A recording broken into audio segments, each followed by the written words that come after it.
الهدى في نومه وانتباهه Allah allahu akbar maam ahmadou ndak mooy sunu sëriñ yàlla na ko jox muy sunu njëriñ nañ ko jàpp nañ ko gëm nañ ko bëgg nañ ci fiir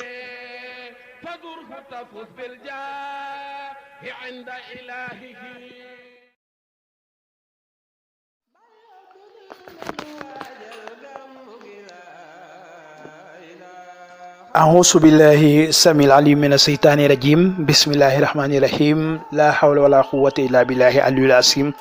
سبحانك لا علم لنا إلا ما علمتنا إنك أنت العليم الحكيم mbokki jullit yi mbokki taalibe yi yéen ñuy seetaan à travers Shamsu TV ñu ngi leen di nuyu bu baax di leen siyaara ginnaaw bi ñu sante yàlla te ñaan ko mu julli ñu ci sangu-sang yi Seydina Muhammad ñu ngi sant sunu ñaari wayjur di wax jërëjëf jaaraama jaraw lak Mawlaaya Abul Abbas Cheikh Seydi Ahmad Tidiane Sarif waaye di ñaanal maam Ahmadou Ndak Seck al Mujahidul Akbar yàlla na yàlla yokk ay leeram te taas ci barkeem di ñaanal xalifa général bu Thiénaba Serigne Abdourahim Seck yàlla na yàlla yàggal ko fi mbokk yéen ñuy seetaan ci Shamsu TV tey la vendredi 9 octobre 2020 ñu ngi fii ci préfecture bu Thiès lan moo ñu fi dajale mooy CDD bi nga xamante ni bi moom la ñu war a amal fii ci préfecture bu Thiès nekk ci préparation 141e édition gàmmu Thiénaba Seck bu ko defee rek ginnaaw bi nga xamante ni bi amal nañ CND bi ba noppi fële ca préfet wala sous préfet bu ko defee rek tey ñu nekk fii ci nga xamante ni mooy préfet bi war fee amal CDD bu ko defee rek bokk na si ñi fi teew ki nga xamante ni bi mooy Serigne Gora Seck imam bokk na si ñu fi teew waaye ginnaawam bi réunion bi demee ba ci biir ki nga xamante ni bi bokk na ci imam yi grande mosquée bu Thiénaba teew na fa moom itam muy ki nga xamante ni bi mooy Serigne Khalifa Bousso Seck moom di Khalifa Baye Alpha Mamadou Seck teew na fi waaye tamit Serigne Alassane Niane Seck nekk chef de village bokk na si ñu fi teew waaye ki nga xamante ni bii mooy Serigne Abdourahim Seck Khalifa Baye Mori moom itam teew na fi waaye itam la porte parole wala nouveau porte parole di xalif muy Serigne Cheikho Amadou Seck nekk doomu Baye Alpha Mamadou Seck moom itam teew na ci réunion bi. waaye ba tey itam bokk na si ñi fa teew ki nga xamante ni moo di Serigne Alpha Ba wala imam Alpha Ba nekk li njaboot ci kër gi waaye tamit di kilifa gu mag ci kër gi bokk si njabootu maam Seydina Limaamul Mahdi Ba ci wàllu deret moom itam teew na ci réunion bi waaye ki nga xamante ne moo di Serigne As Seck borom ndigal moom itam teew na si réunion bi wala CDD bi waaye tamit ki nga xamante ni mooy Serigne Maam Ali Seck nekk xalifa Baye Serigne Ousseynou Xaar borom si kër leen Maam Ali teew na ci émission bi waaye tamit fàttewuñu ki nga xamante ni bii mooy Maam Mor Seck mu Baye Talla Xaar moom itam teew na si réunion bi waaye tamit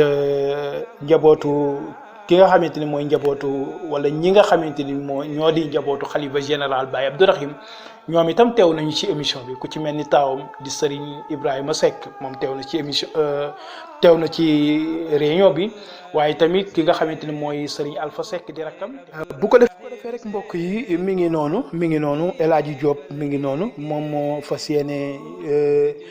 jiite liggéey bi ak ñi ko bokkal ñëpp ndax ginnaaw bi nga xamante ni bii Baye Abdourahim Seck ki nga xamante ni moo nekk juróom-ñetteelu xalifa maam Ahmadou Ndak Seck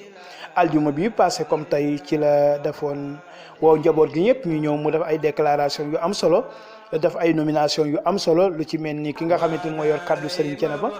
mu jël ko jox ko Serigne Cheikh Amadou Seck moo toog noonu ci wetu El Hadji Diop waaye tamit chef de village bi mu bàyyee ko ki nga xamante ni moom moo ko yoroon di Serigne Alassane Niane Seck yor ko si diir bu yàgg waaye ci liggéey bu yàgg itam liggéey bu rafet itam ki nga xamante mooy secrétaire particulier bu xalifa bi moom itam Serigne Souleymane Dia wala professeur Souleymane Dia moom itam ñu delloowaat ko dëgg rek la mag ña bàyyi woon waaye tamit amaat yeneen nomination yu am solo yoo xamante ni bii defaat na ko maanaam ku nekk xam nga ni Thiénaba dafa màgg liggéey bi dafay màgg ci côté bu nekk mu jël benn commission bu am solo fan leen ñuy taxawu Thiénaba di ko saytu ci biir ak ci bitti bu ko defee rek ñu mën ci noté ki nga xamante ne mooy Serigne Djibril Seck buñ ko tuddee rek yóbbaale ni ñuy des ñëpp ndax yaakaar naa ni lépp luy sëtaatu Mame Amary Ndak Seck jamono yi ñuy addu moom moo si mag mu bokk ak liggéey bi Serigne Modou Rokhaya Seck nekk xalifa maam Tafsir Madické waaye nekk xalifa Baye Ousseynou Khoudia Seck kasaalika ki nga xamante ni bii moo di Serigne Ibrahima Seck nekk xalifa Baye Serigne Talla Xaar waaye nekk xalifa maam Ibra Penda bu ko defee rek mbokk yi dañuy yemali foofu incha allah dugg ak yéen ci liggéey bi bu ko defee rek kàddu yu fi ruus rek ñu fas yéene leen ko di waaye mu mel ni bala ñuy dugg ci waxtaan wi préfet li mu njëkk a def mooy li nga xamante ni moo nekkoon 140e édition gàmmu Thiénaba daaw suñu CDD yan engagement moo fi tukkee woon ku nekk mu gaaral la engagement yi nga xamante ni moom moo fi tukkee woon daaw lan nga ca def ak lan nga ca deful loolu dafay am solo defaat bilan maanaam ñu évaluer gàmmu daaw ndax comité d'organisation bi am nañ satisfaction 100% wala 70% wala loolu muy doon lu am solo ndax bala ngay def sa ren da nga war a xoolaat sa daaw ba xam fan bañ yéen yoon nga jaaroon ndax am nga satisfaction 100% wala des na bu ko defee rek loolu dina dimbali bu baax a baax li nga dëgmal nga gën a xam yan tànk nga si taxawe waaye nga gën a xam yan nga ci yan tànk ngay jaar ndax li préfet dafa doon loo xamante ni lu am solo la ndax benn yow mi nga xamante ni bi yaa ngi teew si mbooloo nga nekk chef de service nga jël ay engagement ci programme bu toll ni gàmmu Thiénaba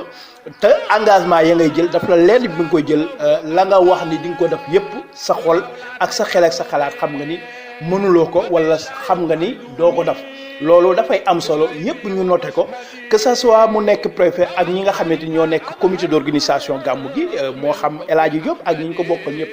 ndax dafay am solo nit ki li nga xamante ni bi moom la lay defal moo xam wàllu buñ jëlee wàllu santé wala ñu jël Senelec kuñ ci mën a jël rek lañ lay defal seen devoir la ndax dañ leen fi teg pour askan wi donc lu toll ni gàmmu Thiénaba su amee ñu ñëw jël ay engagement te mataluñ ko aussi itam dafay am solo ku si nekk nga dut ci baaraam ni lii nga waxoon daaw defuloo ko nga indi ay explication bu ko defee ñu door a duggaat ci li nga xamante ni bi moom la ñu dëg ma ren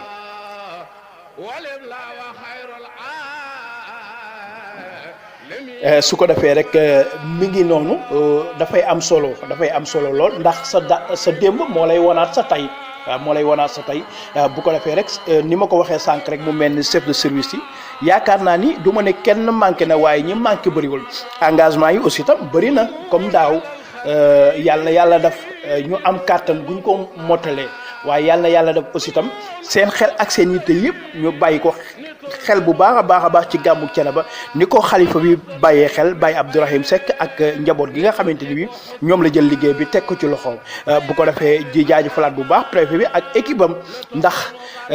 nee nañ uudee nu mu la gisalee rek la lay ëwalee ndax bu fekkonte ni toog nañ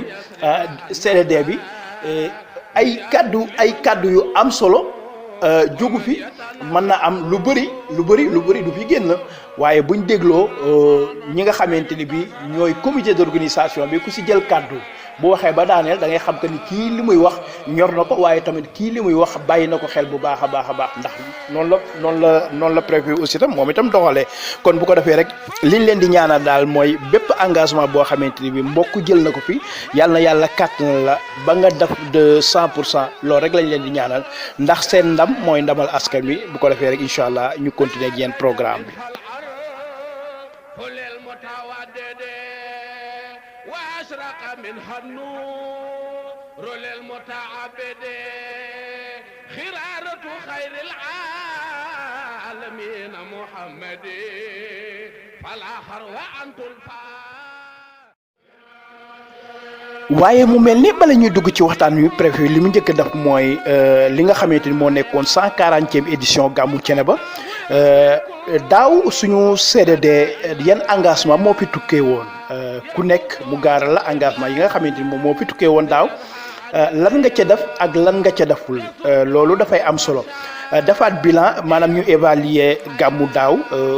ndax comité d'organisation bi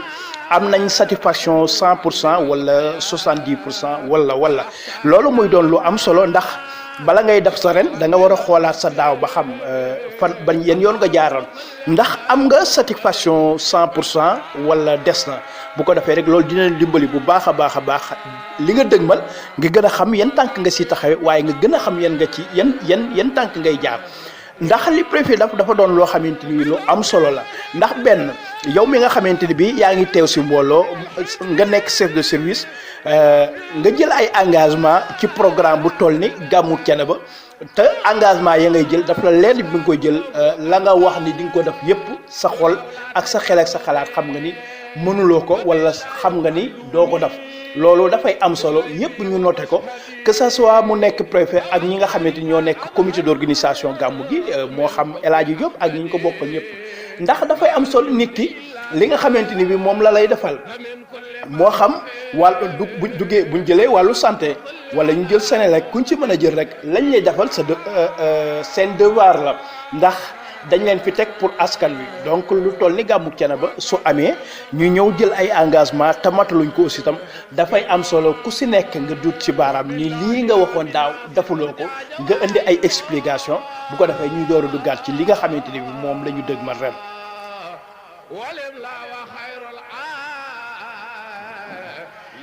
su ko defee rek mi ngi noonu dafay am solo lool ndax sa démb moo lay wonaat sa tey waaw moo lay wonaat sa tey bu ko defee rek ni ma ko waxee sànq rek mu mel ni chef de service yi yaakaar naa ni du ma ne kenn manqué na waaye ñi manqué bëriwul engagement yi aussi tam bëri na comme daaw yàlla def ñu am kàttan guñ ko mottalee waaye yàlla def aussi tam seen xel ak seen yitte yëpp ñu bàyyi ko xel bu baax a baax ci gàmmu Thiénaba ni ko xalifa bi bàyyee xel Baye Abdourahim Seck ak njaboot gi nga xamante ni bi ñoom la jël liggéey bi teg ko ci loxoom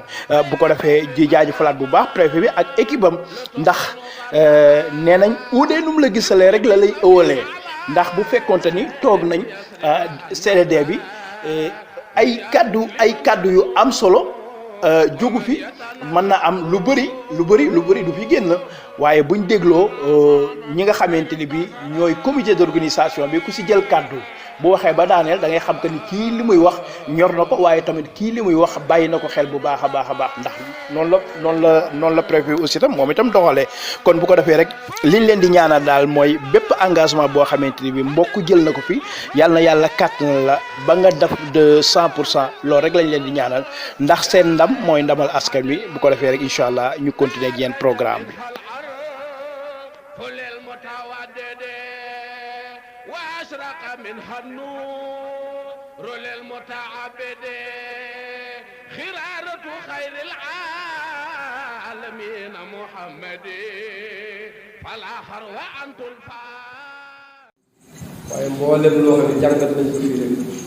Thiénaba laaj na ko nit ñi laaj ko tarixa ba laaj nañ ko waaye seen Thiénaba teewoon wax itam mooy première gàmmu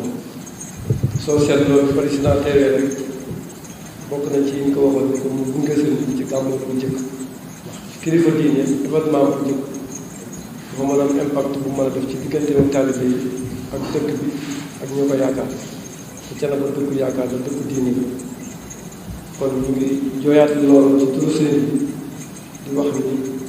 Thiénaba bëgg nañu gàmm boo xam ne comme ni ko maire waxee ak coordinateur spécial gàmm lay doon daanal neex mais lu baax day yokk parce que maam Cheikh Thiénaba Momadou Tall Seck da la wax sooy yaakaar mbir mu yokk da nga yokk sa yaakaar mais soo yaakaaree mbir mu wàññi sa yaakaar day wàññi kon bëgg nañu taxawaay yi ak yëpp gën a mën am nañ ci yaakaar ndax sa yéene xool ak ni nga déroulé réunion bi kontaan nañ di sant Abdou Aziz bu baax ndax moom dana su jógewoon Thiénaba mën na teewal état bi teewal di sant maire Talla Diagne taxawal waaye di sant coordinateur Alaye Diop kii son rakk la sëñ Cheikh Amadou ñoo bokk bàyyi mu jàng ba ñëw am na licence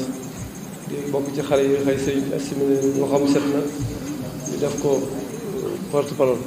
tey nag mooy première réunion après ma jox ko mu nuyoo ngeen dégg ko ndax itam àdduna noonu lay demee daal ñun ñu ngi dem ay mag mën nañu dem ba muy teew saa ñun ñu teew waaw mais dab nañ ci biir réunion bi suñu xarit Ibrahima di sunu moom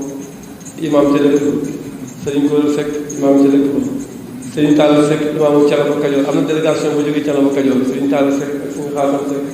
doomu sëriñ bi lañ ñu nga Thiénaba Kajoor mooy imam ba ñu ngi sëñ maam Aliou Seck xarit Baye Seydou Xaar mi ngi fi sëñ Aar Seck mu sëñ Molti mi ngi fi tubaarkàlla sëñ Alma Seck mu sëñ Abdourahim mi ngi fi tubaarkàlla sëñ Abdourahim Seck mi ngi fi ak taalibe bi yeeg soppe yeeg xale yëpp a ngi fi kon daal dama lay wax ne rek ñi nga xëy ñoo bokk gàmmu gi ensemble famille bi ku ci teewul tam am na ko la teewal ak taalibe yeeg mu xaddam yi comité organisation bi itam ñëpp seeni waajur moo xam la woon Thiénaba ak presse bi ñu àndal Samsu TV ak Thiénaba TV ñëpp bu ngeen nañu ci biir jotaay bi daal waaye daal ñu ngi sant daal ñun daal am nañu xel ma daal ndax lu jub nii lu toll nii ku ko dëgg mën ñu tenir yu ñëw toll nii sa kilifa def ko nga gis ambition yi ñu ak yéene sa xel war dana am na ko lu gunge kon loolu mënuñu ko bañ a wax sëñ Ibrahima ñu koy sant bu baax ñu ngi ànd si moom sekk itam moo nekk sëñ ci daara ji ca Cooti nag moom préfet dafa war a am ko war a parce que mooy daara sëriñ bi te soriwul Thiénaba gaar dara 3 kilomètres wala 2 kilomètres et demi mooy daara sëriñ bi kooku dafa war a am ko war a bi ci toog moom Azelu dafa gëj a participer Thiénaba te Thiénaba dafa màgg soo gisee problème navigation beeg oto ndox yi ñuy wax ay 2 ponts c'est parce que dëkk ba dafa bari suuf dafa bari foo xam ni tër yi àggugu te ñun dañoo miinoon ci Thiénaba temps yàgg chaque année dañuy may ay kilomètres ci latérite mais ay kilomètres ci goudron bu année prochaine li ñu defoon latérite ñu def ko goudron mais loolu nag gën nañ ko am temps yii ci ginnaaw yi dañu doon may tant de kilomètres goudron rek mais gën nañu am latérite mais bëgg nañ latérite bëgg nañ goudron te ak AGEROUTE bi gën na participer Thiénaba yàgg na les mot 5 ans yoo xam ne liggéeyal ak ñun te itam seen liggéey ñu ngi ko daan séentoo ci gàmm maanaam dëkku diine seen màgg ak seen yokku ak yi ñu am yëpp gàmm mooy seen occasion bi gën a am pour ñu am ko kon lu ci amul rek da ngay tàntewaat geneen gàmm loolu tam ñu ngi koy jàmbataat ci turu Faye ak sëriñ ak njaboot bi ñu jox sëriñ Cheikh mu nuyoo su fay suñu xalifa Ibrahima ñaan parce que mooy magu jotaay bi salaamaaleykum. Thiénaba ci diligence am ak taxawaayam à travers son adjoint Abdou Aziz Sy d'ailleurs waa Thiénaba dañ ko ñaanal mu yokku préfet insiste na bu baax ci nekk ñu nekkee ak moom ci yar ak teggin ak disponibilité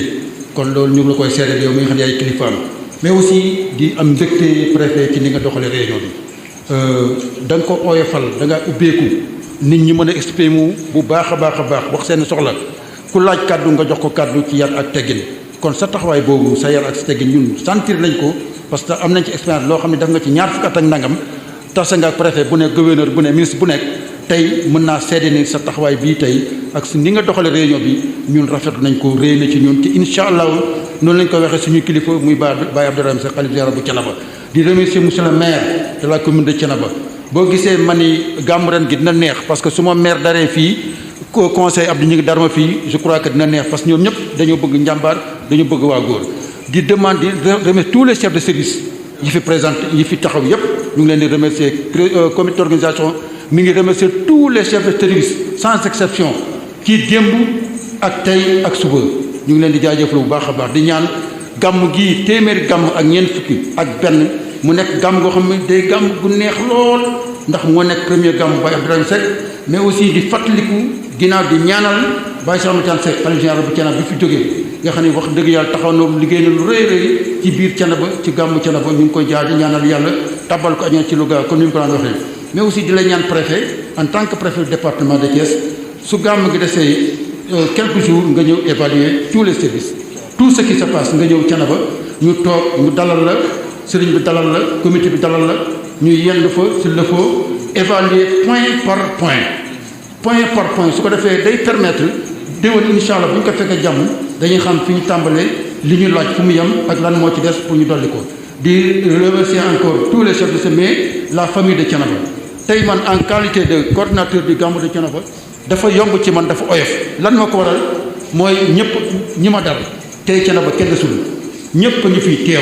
waa Kër Ndiaga Sarr ñu ngi fii commission yi ñëpp a ngi teew waa Cekkeen sëñ Khalifa Bousso waa Wuroma Diw sëñ Alpha Ba sëñ Ibrahima sëñ Ñaana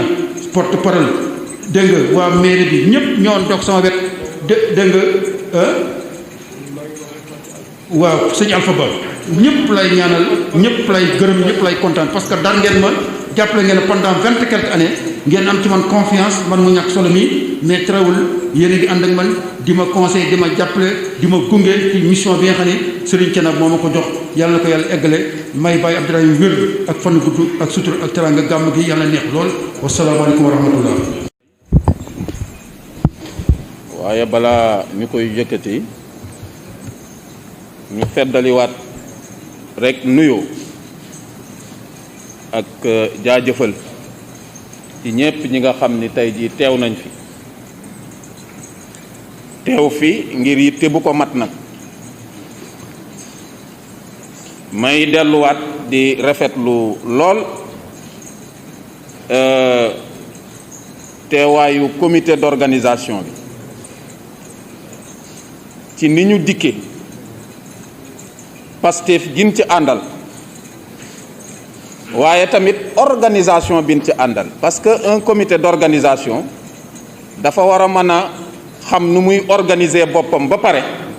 soog a mën a jublu ci bépp organisation bu mën di doon te gis naa ni nekk ngeen comité d'organisation bu ñu organiser te loolu fi ma ko teg mooy bépp pàcc boo xam ne nii jël nañ ko bépp secteur boo xam ne nii jël nañ ko ci biir comité bi sàkkal ngeen ko commission ba pare teg ca bopp ba koo xam ne nii la muy wax xam na ko loolu dafa feeñ ci anam yi nga xam ni mébét yi nga xam ni mooy seeni mébét génne ngeen ko partagé ko ak chef de service yi loolu moo tax wax ngeen ko ci anam yu leer nañ ba tax ñi ko waroon a taataan déglu ko mu leer ci ñoom ban man ci indi ay tontu yi nga xam ni également dégg nañ ko jàpp naa ni tontu yu dal xel la waaye nag gannaaw ba mu dalee xel ñu continuer rek di ci bàyyi xel di ko suivre di ko topp li nga xam ni nag kenn ku nekk ci ñun bi nga jëlee kàddu wax nga ko mooy jamono ji nga xam ni ren jii ci la gàmmo gi nar a am mu doon lu fi am daanaka lu fi musul am baa moo mu gëj fee am lool muy jamonoy mbas ba tax lépp lu waay di def lépp lu waay di teg walla mu di ko teggi war na ko sóoraale loolu moo taxoon dëgg la réunion bi li muy gudd buñ ko doon buñ doon saam wax ji mën nañ koo def ñetti saam bu njëkk bi mën nañ koo tuddee lépp loo xam di fa jëm ci ay matuwaay yu ñu war a jël pour fegu mbas mi nga xam ni mi ngi fi fegu jàngoro bu mu mën di doon moo xam corona la moo xam laneen la waaye boo waxee fegu ba pare di nga ci mën a tegaat muy ñaareelu naal bi muy fagaru nag nu kaaraange laa koy tudde ndax umpale wuñ ni saal bii ñi fi ne tey jii ñi leen fi dajale mooy def walla wax nu ñu gàmmojee waaye xañ na au même moment ci faneen am na ñaneen ñoo xam ne nii gàmmo gi taxu leen a jóg waaye raas de moo leen tax a jóg xañ na ñoom it ña ngay yëgoo moo tax foofu itam ñi fi jotoon a jël kàddu yépp insisté nañ ci pour que kaaraange boobu sécurité boobu ñu jax ko gëddaam jox ko dayoom loolu également ñi nga xam ni ñoom ñoo féetewoo wàll woowu muy gendarmerie di sapeur di douane service d'hygiène transversal na moom it ñoom ñépp prononcé wu nañ ci loolu dafay fekk ci liñ njëkkoon a wax jëm ca fagaru ba mu nekk ci li nga xam ni war nañ ko mobiliser ci lu jëm ci wàllum masque ci wàllum gel ay thermoflash ak lépp lu mën a ànd ak loolu loo xam ne nii dina mën a gën a dooleel suñu taxawaay pour fegu boobu fekk ci sécurité bi maanaam kaaraange bi mu mën a nekk lu gën a ñoŋ waaye ñetteelu naal bi itam mooy lépp lu jëm ci wàllu jokkale muy communication parce que boo demee ci bis bu toll noonu bu am dayo boobu nekk mën naa wax benn plateforme benn tribune benn podium boo xam ne nii daanaka université lay daal di doon daara lay daal di doon ndax la fay jóg cim njàngale la fay jóg cim pàttali ci lu baax ci lu jëm ci li yàlla wax ci ni yonent Muhammad sallallahu alayhi wa sallam daan comporté woo li fi mag ñi daan liggéey di ko fi jëf turbine la boo xam ne nii lépp lu fay jib ci kàddu dañ ko war a jokkale ba àdduna bi yépp dégg ko wàllu communication donc muy jokkale ñi fi nekk ñépp wax nañ ko luñ ci def moom it doyul ndax kuy wax lu baax wala ngay def lu baax dañ koo war a yëgal ñépp ba ñépp jot ci man ci jariñu man ci roy man ci jàng alors engagement nag am na waaye engagement yéene la li koy mottali nag mooy teel a jóg te loolu jàpp naa ni te feeñ na ci intervention chef de service yépp ak lan lañ war a def ba man koo mottali loolu incha allah bu ñu demee ba nga xam ni war naa des lu tolloog peut-être ay une semaine wala ay 5 jours dinañ ñëw jotaay boobu ñu am ko pour mën a soññiwaat ñi nga xam ni alors gis nañ ni mi ngi sooxe alors je pense que daal xel mën naa daal ñuy ñaan yàlla li nga xam ni mébét nañ ko ci naal ko ci yàlla suturaal ñu ba ñu am ci lu kawe suñu njort parce que maître mot bi moom mooy waxatuñu liñ daan def mais xanaa kay nu ñu def ba def lu ëpp liñ daan def loolu fi mu nekk nii mooy challenge bi loolu mooy défi bi te gis naa ku nekk ci ñuy wax dëgg yàlla yéene bi ak engagement bi li ci des nag yàlla nañu ñaan yàlla rek mu suturaal ñu alors ba li nga xam ne nekk na ci créer les conditions favorables à une tenue sans reproche de cet important événement religieux. Ces conditions-là, nous devons tous travailler à les rendre favorables.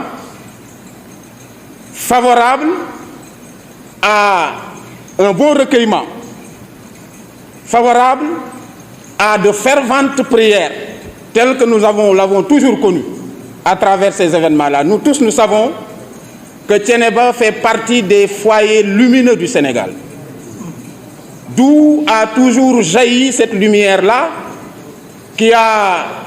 toujours constitué une guidance pour nous, pour notre comportement individuel, mais également celui que nous devons avoir au sein de la société. Aller vers l'organisation d'une cérémonie de cette dimension